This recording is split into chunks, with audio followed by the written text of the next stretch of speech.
the dressings are appropriate for many different things that you may want on your menu. It doesn't matter if it happens to be, for example, fried shrimp. The 4-cheese dressing makes an exceptional dipping sauce for this. Or it can be used for a sandwich. If you're making, say, for example, a turkey club, excellent choice to put on there. This can also be used for pasta salads. Here in front of me, you'll see a nice chopped salad with a grilled Cajun chicken breast on it. And we also have the currant and plum dressing alongside of it. All of the recipes will be supplied at the end of the video. What we want you to do when the video starts is to watch and concentrate on methods. Don't worry about portions. Don't worry about quantities. Watch and listen and learn on methods. Methods control recipes. Without methods, recipes don't exist. Learning methods far more critical than learning recipes. It's pretty much like fishing. If you give a fish to somebody, they eat one time. If you teach them to fish, they eat for a lifetime. Same thing holds true with recipes. If you learn a recipe, you know how to make one thing.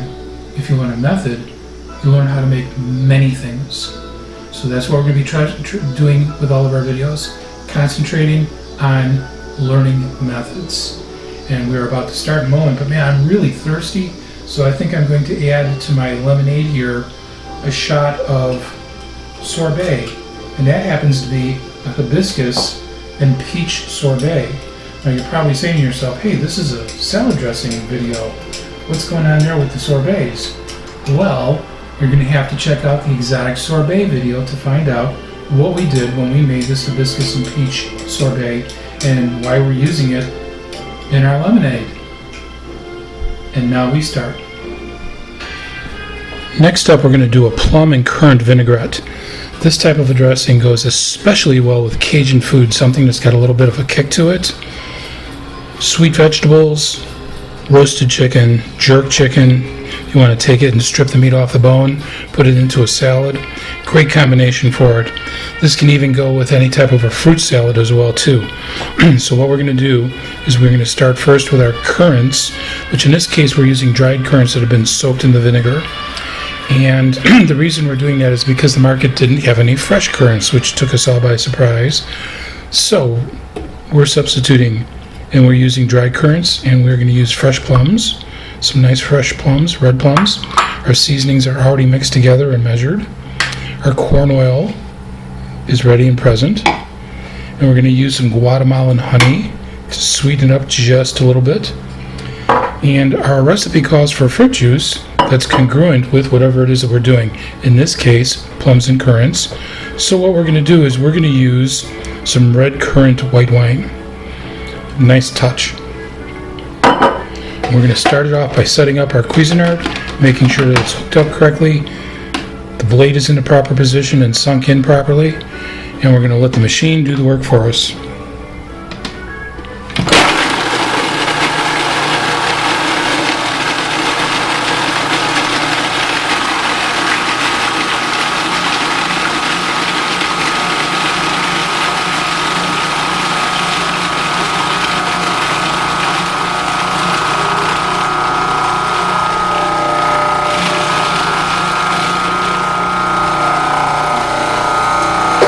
Now we're going to add our white wine.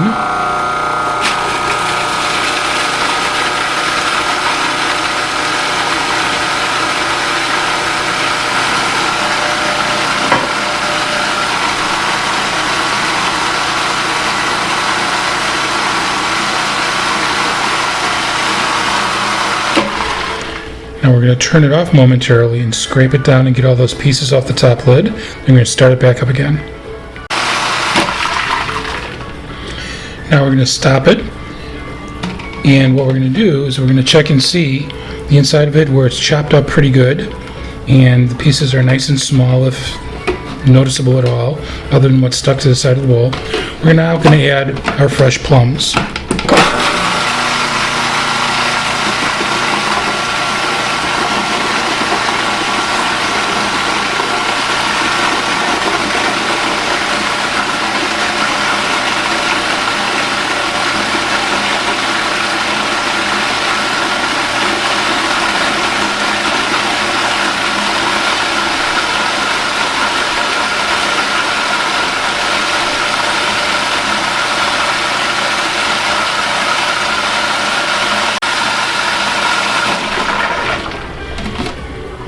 So we've got a nice, smooth, simple mix. Now it does have pieces of skin in it and whatnot. You can do one of two things. You can leave it as it is. There's no problem with that at all. Or what you can do is you can strain this part and then clear your mixer and start over, putting the strained portion back into the mixer. Your choice. In this case, we're not going to bother because of the type of salads that we're going to be using it for. So this will be more than sufficient to handle the job. One of the things we are going to do is the lid is going to be removed, and we're going to add our seasonings. And we're going to add our honey. Oh, this is really cool Guatemalan honey, and very, very nice quality.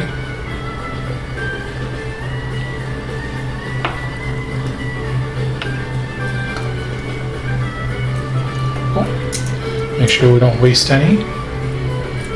It traveled a long way to be a salad dressing. And we're all set and ready to rock and roll. Put our lid back in, and we continue.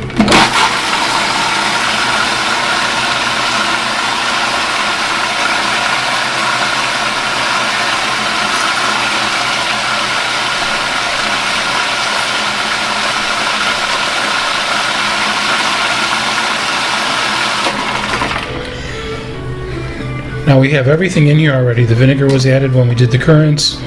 We have our wine in here that we used as a substitute for the juice. And our seasonings are in here, our plums are in here, the currants are in here. Everything's in here except for one last ingredient, and that's the corn oil. Since we're doing an emulsified dressing, we're going to add our corn oil to this mix while the machine is on, slowly. And we'll let the machine do the work for us. Once again, as a reminder, remember, you cannot do this style of salad dressing like this with any other oil. It must be corn oil. If you use any other oils, the salad dressing will separate. The only way to prevent that is to add an egg yolk to this and start over. And we don't want to do that because we're making a relatively healthy dressing. There's not going to be any cholesterol in this, no added sugar, and our oil is literally non-saturated fats. With vinegar and fresh fruit, not so bad at all. Okay, we're going to do this, and we're going to do this slow. That way we make sure that we do not have any problems with it emulsifying and holding together.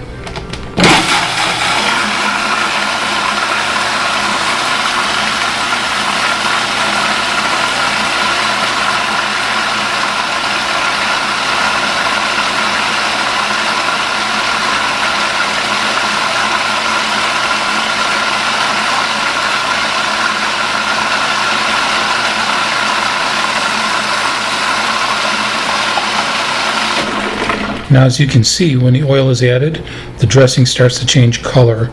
It's getting a little duller color to it. That's because the vinegar is emulsifying the corn oil properly.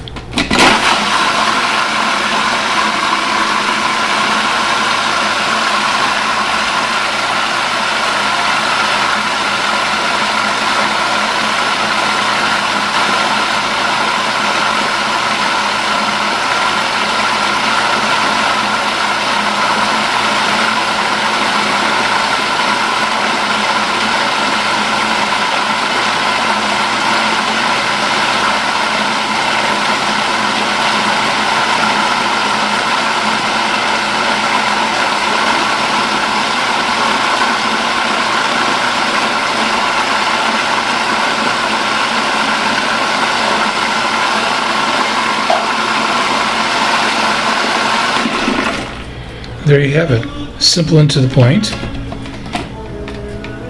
We take our lid off, and we're going to get you a little bit closer here. You can see how the dressing is not separating. See how it holds together? The oil doesn't come out. And now you know you have the dressing is done properly and it's holding together. Okay, next up we're going to make a 4-cheese dressing. This is going to be a creamy dressing. We're going to use egg yolks. This will give it the creamy texture that we're looking for. And we're going to be using 4 different types of cheeses. We're going to be using Asiago, Romano, Parmesan, and Provolone, all mixed together already. We have our seasonings, again, already pre-measured and put out to the side. Basil, parsley, black pepper, salt. And we're going to add some white vinegar to it. This is a white wine vinegar. And in case you're wondering what we're going to be using today, there it is right there for reference sake. And we're going to be using a combination of corn oil and olive oil. Now you can use pretty much any combination of oils that you want to use for something like this. You can use canola oil, vegetable oil, doesn't matter, totally up to you. The eggs are the binding agent along with the vinegar, so you don't have any issues about having to use a specific oil. All of them will work with this. And what we're going to do is add our vinegar, turn the machine on, let it go for just a couple of seconds so it's well mixed, and then we're going to add our seasonings. Actually, we can actually add them now. Take a step out of this. So here we go. And make sure our top is secured. Bowl is ready.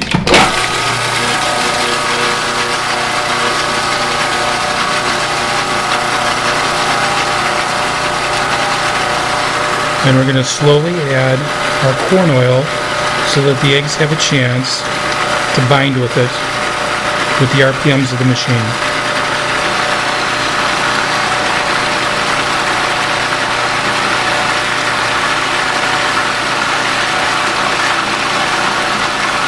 You can see how it's getting thicker and creamier.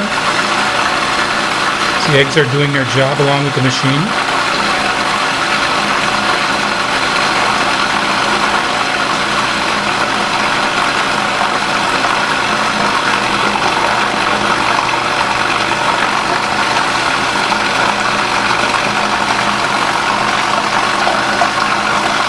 And to finish it off, we're going to use a little bit of olive oil.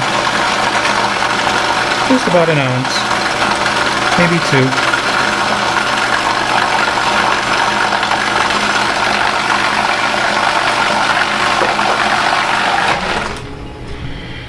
And this part of it is done. You can see the texture of the 4-cheese dressing, how it's literally thick enough to hold a ridge by itself. This makes it perfect for mixing into a salad and spreading out. Pasta salads, green leafy salads, vegetables. This can also be used as a side accompaniment for any type of grilled fish or chicken if you so desire. Grilled vegetables. Totally up to your imagination. Now we're going to add our cheese and give it a few blasts. This way we're going to keep the cheese in relatively large pieces. This will be not only good for the flavor of the dressing itself, but also too will give us like a little bit of a garnish.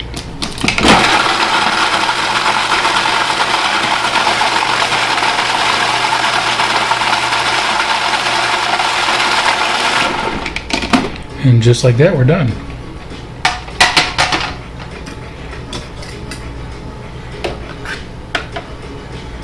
And there you go. There's your texture. You're all set and ready to rock and roll. A nice, thick, creamy cheese that you can use on sandwiches. You can use this literally as a dipping sauce for wings. Totally up to you. Okay, we're going to begin our first of a series of emulsified salad dressings. Emulsified salad dressings, you can only do these with corn oil. Corn oil, a food processor, and acidity. The acidity is going to be supplied by malt vinegar and lemon juice. This particular dressing, a Jack Daniels Malt Vinegar dressing, is great with grilled food on top of a chopped salad. So we're going to begin by putting all our ingredients in here first. Inside the Cuisinart right now, we have our Jack Daniels, our malt vinegar, and our molasses. We're going to add our lemon juice and our seasonings. Close it up. Turn it on, and then we're going to let our machine do the work. We're going to slowly add the corn oil to the machine while it's running. And we're going to let the machine blend the corn oil with the rest of the ingredients. And when it's done, the dressing will not separate. and you'll have a nice, even, blended final product.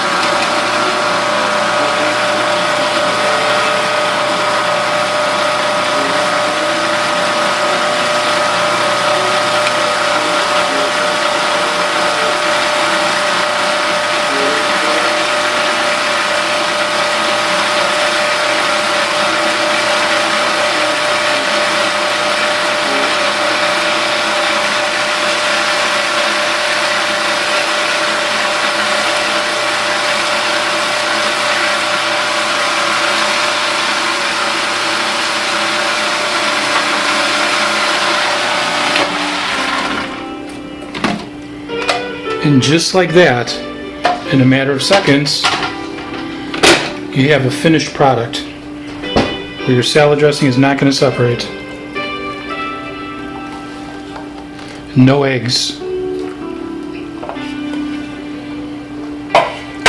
Very rich, very decadent. Now you can make a dressing like this thicker by using more acidic products and more corn oil. If it separates on you by accident because you added your corn oil too quick, set it on the counter, allow it to separate the rest of the way on its own, skim off the corn oil, put everything else back into the Cuisinart, turn it on, and slowly add the corn oil back to it and start over. And you'll be all set and ready to rock and roll. Shelf life on something like this is usually anywhere from 2 to 4 weeks when it's stored properly in a refrigerator in an airtight container, 40 degrees and less. Okay, now we're going to make another salad dressing. We're going to make a fire-roasted red bell pepper dressing. And what we're going to do is we're going to literally puree a red bell pepper, and we're going to use some of our roasted garlic that we did earlier. And we have apple cider vinegar in here and lemon juice. And we're going to add our seasonings, which consist of salt, black pepper, basil, oregano, chives, and some smoked paprika. Seal it up and fire it up.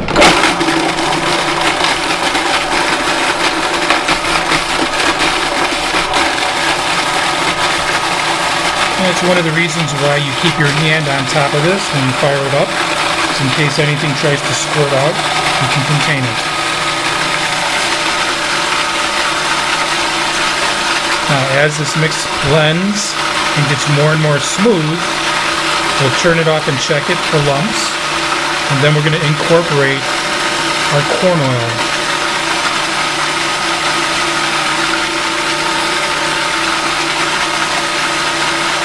And you can see from the movement inside the Cuisinart that it's getting smoother and smoother because it's not jumping up as erratically as it once was.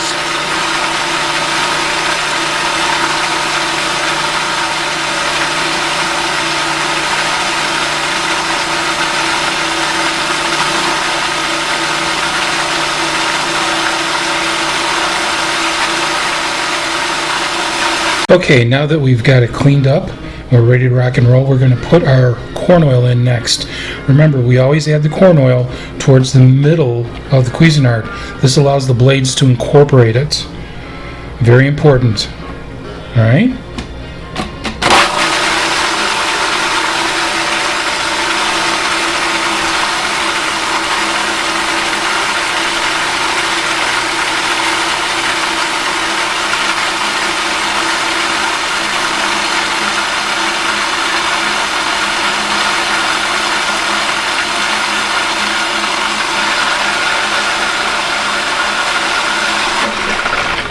You can see how the color changed once the corn oil was added. Now we're going to take this one step further, and we're going to actually put a touch of yogurt in here. Let's set our top down for a second. Yeah.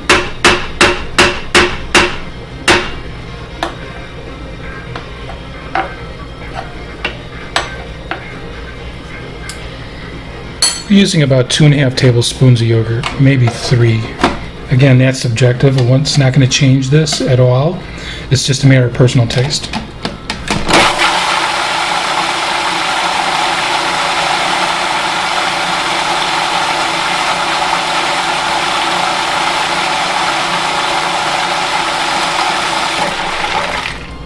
And just like that, we're done. And we'll bring the camera in a little bit closer so you can see the congruity of the dressing. You see how it's nice and thick. It doesn't separate. This is an excellent little salad dressing for pastas, heavier wintertime dishes, even for cold salads. Say, for example, something that's more robust like a grilled salad. It will work really well with this. Okay, you're probably wondering, wow, what a great recipe. Currant and plum vinaigrette. But what do I serve it with? Well, how about this as a starting point? We have a nice bowl of mixed greens, and we've added kiwi, plum tomatoes, Persian cucumbers, strawberries, banana chips, and we've even got some clean limes in there, along with some yellow bell peppers and some orange bell peppers.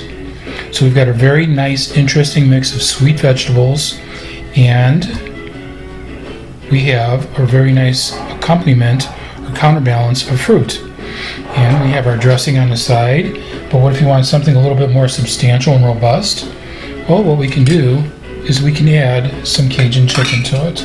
This is Cajun chicken breast, and now you're all set. Simple and to the point. Any type of little variations that you want to do with this to suit your needs, to suit the way you eat, fit your diet, fit your tastes, fit what you have on hand to use. Go for it and enjoy. Remember, however you do it in your kitchen, that's the right way to do it because it's your kitchen. After about 5 or 6 minutes, we flip them over and we brown off the second side. And here we have a finished product. Our roasted red bell pepper sauce, fire roasted, is in the center of a shrimp cocktail with a bed of lettuce, excellent dipping sauce, and then the cup can be removed and used for the bed of lettuce that's underneath it and the tomatoes with a finishing salad. So it's a little bit of a palate cleanser after the shrimp are consumed and enjoyed. Okay, now we're going to show you how to use the basil aioli recipe for a hot pasta salad. First thing we did, we cooked off our penne, which is a tricolor penne, and we have some broccoli florets also cooked off with this. We'll set this to the side and you can see it's still steaming hot. And we have also cut up and ready to go some chicken and basil sausages, sun-dried tomato basil sausages, and we have also got some zucchini and some summer squash and some orange bell peppers, and some plum tomatoes already cut up and in here and ready to rock and roll. So what we're going to do is we're going to literally add our hot pasta and our broccoli to this dish. And we're going to give it a mix. Now it's going to cool off just slightly, and it's not going to actually be served hot, it's going to be served warm. And what we're also going to do is we're going to take our basil aioli and add this to it. Now because it's warm and not hot, we're going to be able to mix it up without the sauce separating.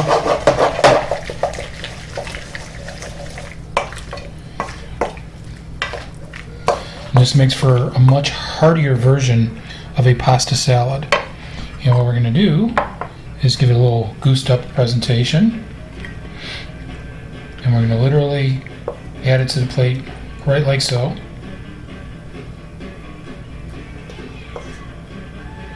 And we have a very nice hearty dish.